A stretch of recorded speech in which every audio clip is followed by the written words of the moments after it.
ஆனால் 2 நிகழ்வுகள் மட்டும்தான் எனக்கு இருந்தது.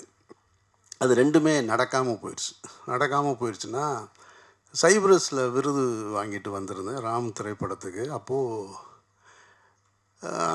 உங்களுக்கு தெரியும், திரைத்துறையில் இருக்கிற வெற்றி அடைந்த நடிகர்கள் ஒரு விருதை வாங்கும்போது இதனுடைய பெற்றோருக்கு நான் கொடுக்குறேன்பாங்க, அல்லது விருதை வாங்கும்போது மேடையில் ஏற்றி, இப்போ சேரன் போன்ற இயக்குநர்கள்லாம் தன்னுடைய தகப்பனாரை அனுப்பிச்சு தேசிய விருதை வாங்கினார். அப்போ எனக்கு அந்த சூழல் இல்லை. சைப்ரஸ் நான் போயிட்டு வந்தப்போ இல்லை. அப்போ அந்த முதல் முறையாக சைப்ரஸில் அந்த விருதை வாங்கும்போது அப்பவும் தனியாக தான் இருக்கேன், யாருமே கிடையாது. தனியானா அந்த ஆடிட்டோரியத்திலே யாரையுமே தெரியாது. ஏன்னா அந்த நாட்டுக்கே அதுதான் முதல் முறையான ஒரு சர்வதேச விருது. நான் ஏற்கனவே சொல்லியிருக்கேன், இந்தியன் ஹை கமிஷனர் எனக்காக காலையிலேருந்து காத்திருக்காரு நான் வர்றேன்னு சொல்லி.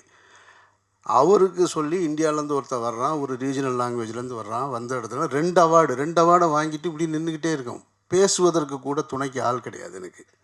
அப்படி ஒரு இடத்துல தான் நின்றுட்டுருந்தேன். அப்போ எங்கள் அம்மாக்கிட்ட மனசுக்குள்ளே ஒன்று இருந்தது. சரி, அடுத்து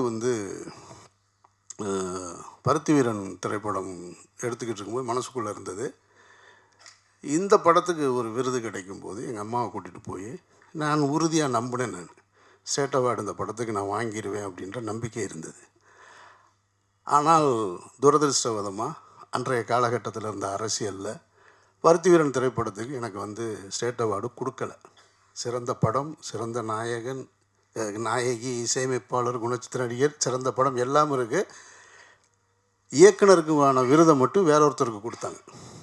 அதில் ஒரு அரசியல் அன்றைக்கி நடந்தது. அதனால் எங்கள் அம்மாவை கூட்டிகிட்டு போக முடியலை. அது ஒன்று முடிஞ்சிருச்சு.